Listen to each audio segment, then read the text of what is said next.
we are now talking to RotoViz football analyst and College 2 Canton podcast host, Travis May. What's going on, Travis?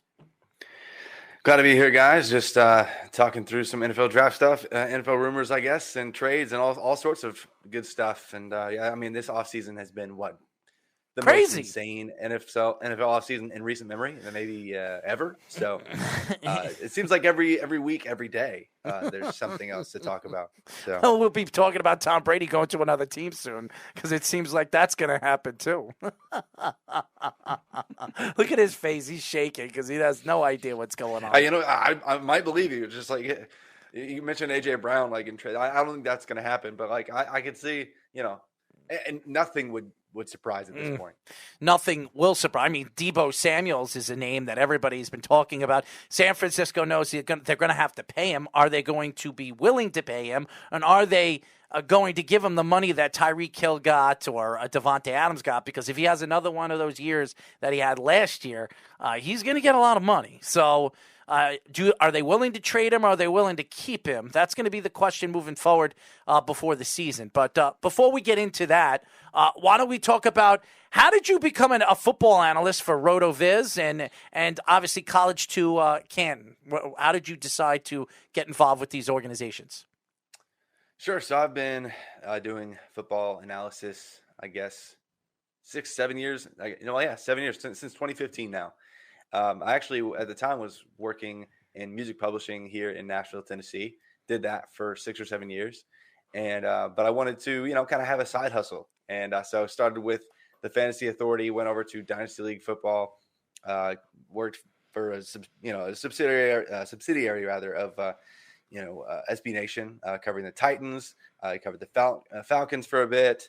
And I was all over the place, covering way too many things all over. I was just running myself, just not sleeping, that kind of thing. So I was like, okay, I've just got to centralize it. So RotoViz, they're really an analytics kind of based fantasy football site with like 30 different awesome tools to help you win your fantasy football leagues. But there's a whole lot of real football analysis mixed in there too, from college football to the NFL to the NFL draft. Everything year round. So I felt like, man, they were wanting me to do a bunch of college content, and I love that a ton. So it just made sense. And so 3 years ago, I kind of consolidated and moved most of my stuff over there. And now I also contribute with the Solid Verbal podcast as well, doing some stats and weekly column stuff in season for them. But yeah, just love talking everything, the entire journey of these prospects, right, from like recruiting all the way to the Hall of Fame discussion. That's where the College to Canton name for the podcast came from. It's just the journey of these best football prospects. It's great. It's a story. It's I feel like every other NFL player, they might as well make a movie about all of them because it's insane what it takes just to make it at all to the pros. So why don't we get into the NFL draft, which is about 30 days away. It's coming quick. A lot of these NFL teams they're making their trades, they're wheeling and dealing, signing players. I mean, there are so many teams, the New York teams over here, trying to figure out what they're going to do because both teams have 2 top 10 picks. Do they trade out? Do they keep their picks? Where do they go in the draft? So when you look at the top 10, and obviously there are 3 big pass rushers. One of them fall out maybe into the second round because he injured his his ACL, his Achilles. Yeah. So he's probably going to be drafted in the second round. What are your thoughts with the two pass rushers in Thibodeau and Hutchinson? Well, it's a very deep pass rushing class. Mm-hmm. All of a sudden, when you look at it, I mean, you got Aidan Hutchinson, Kayvon Thibodeau, you got Trayvon Walker, mm-hmm, Jermaine Johnson out of Florida State, George Karlaftis at Purdue, and then we had David Ojabo, who was the one who got injured, to get excited about. And realistically, we were looking at 6. I mean, yeah, probably 6 top 20 picks, mm-hmm, or at least that kind of level talent. So Aidan Hutchinson, I love what he brings to the game. I think he's more of a balanced playmaker than I think Kayvon Thibodeau is. But in terms of just off-the-edge dominant force, I would have to say that I favor Kayvon Thibodeau. But I think if teams are looking for the most balanced collective upside pick, that's probably going to be Aidan Hutchinson. But, I mean, I loved watching their careers throughout college. Aidan Hutchinson, his hype was a little bit more delayed than Thibodeau's. I mean, Thibodeau's, even dating back to high school, he was like a 5-star. Everyone knew like he was just going to be a monster. And so it was kind of a big deal that he even chose Oregon back in the day. So it's funny just watching these players. We knew they were going to hit 3 years ago, and here they are. So the wide receivers of the rookie class definitely polarizing. There's no obvious number one like there was in previous years. So where do you stand on these top 5 receiver rankings? How many you think could go in the first round? And from a fantasy perspective too, what do you think the impact could be long term? Yeah, so for me, there is kind of a more obvious wide receiver one, and for me, that is Garrett Wilson. I know it's more popular, as we get closer to the draft for people to just flag plant on different players that aren't Garrett Wilson. But dating back to, again, like when he was like 16 years old, he was a 5-star wide receiver.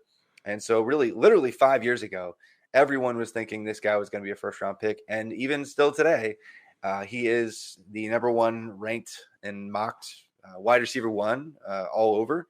And so it's not crazy to call him the wide receiver 1, but I feel like it just should be a little bit more obvious in this group, because I feel like there are at least 1 or 2 questions that I have about a lot of the guys ranked below him.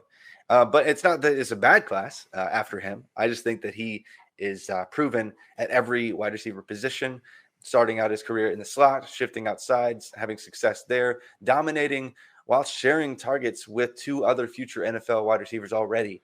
He's proven that he is ready to go and be the alpha playmaker in an NFL offense. Now, Drake London, great. Just big, team big wide receiver. Love to see it. I mean, the NFL has been, going towards the smaller, shifty guys in terms of early draft capital investment here recently, but really love Drake London. He was on an absurd pace last fall. He had like 110 targets in 8 games. Everyone knew where the ball was going, and no one could stop him. It's a lot of fun to just watch him dominate last year. Treylon Burks, a couple of dominant years. And it's funny because he's like almost he's a big slot, really. I mean, like that's how they used him at Arkansas, and really just funny in how they utilize this guy who could dominate on the outside, but because of how that offense is set up and where they want to target their wide receivers, a lot of the times it was like, just chuck it downfield to Treylon because it's 3rd and long, or just underneath stuff to make it easier for KJ Jefferson. But I really like Jameson Williams. I really like Chris Olave. I really like even guys like Jahan Dotson. So, I mean, all those names that I mentioned are in the mix for round 1 capital. We're not going to see a healthy Jameson Williams right away, I think, this year, out of Alabama, of course. But, man, this class, I was more skeptical coming into last fall than I am now. But it looks like we have 5, 6, maybe first-round talents at the position, which is a lot of fun. We are talking to RotoViz football analyst and College to Canton podcast host Travis May. Now, talking about the wide receivers, and there's quite a few teams looking for a wide receiver. One of them, actually, I would say both New York teams looking for wide receivers. I would say the Jets are definitely looking for a number 1. If they don't make a trade for one of these top end receivers that are possibly available in the NFL, they are probably going to either go after Garrett Wilson, I've been hearing, or even Drake London. I'm sorry. So tell us a little bit about the offensive side of this draft. Now, with the offensive line, everybody was saying that this might be one of the weaker offensive line drafts, and then what we saw in at the combine and some of the athletic ability that these guys have, they're just getting bigger, stronger, faster going into these combines. What stands out offensively in this draft besides the wide receivers, the running backs, which is not a running back draft, the offensive linemen? Is there something that really stands out to you that nobody is talking about in this draft? I wouldn't say that it's nobody that is really talking about it, but it is odd just how many good offensive line are being mocked earlier now than they were last fall or even in January. I mean, when you look at Ikwanu, Neal, Cross, I mean, like we even have a center in the mix. Like, how many times do you have a center that is in the mix for early first-round draft capital, like with Linderbaum? Like, I would love him to drop to the Titans, but as a Titans fan here in Nashville, because they need offensive line help. But I mean, like even a center like him, I don't know if he's going to drop to the late first at this point. So that is something that's not as sexy to talk about. But every team, like if you don't have a good offensive line in today's league, like for pass blocking specifically, you are absolutely screwed.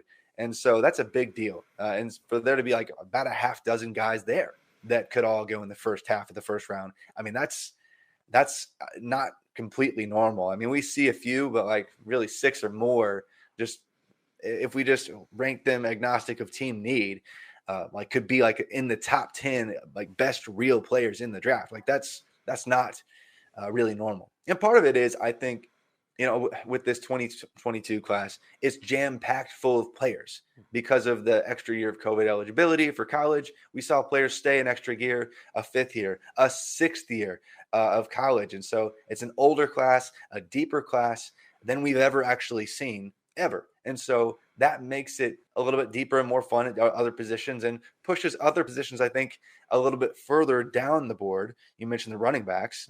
This already wasn't a running back class, but given how deep a few other positions like edge rusher, like offensive tackle, like wide receiver have become, the running back position, and the NFL has already been moving away from early draft capital investment there, but we could see a running back, even though there are a few guys I really like. We might see the first running back off the board around pick 50 in this draft, really, Wow. which is crazy. Like I really like Breece Hall. I think Kenneth Walker is fantastic. Isaiah Spiller hasn't been helping himself with his combine situation and his pro day, running a little bit slower. But I really like Rachaad White out of Arizona State. And there's a few other names that I think deserve day 2 capital, but we might be disappointed in terms of how teams invest at the running back position, at least just because that's the position we love to talk about for fantasy football. For everyone buys the jerseys, but yeah, it's just not as deep this year. So the two top wide receivers got traded in the last 2 weeks. Davante Adams to the Raiders, Tyreek Hill to Miami. So both for real NFL and for fantasy implications, what do you think about those new situations for those guys? Oh man, Davante Adams and Tyreek Hill. That's interesting because I mean, how many targets did the Dolphins just shove the way of Jalen Waddle last year? I mean, his average depth of target was like probably negative 50 yards, something like that. It was all underneath stuff, and it was funny because he can stretch the field vertically. They just didn't ask him to do that a ton last year. So I am curious how many targets there are going to be to go around for Tyreek Hill.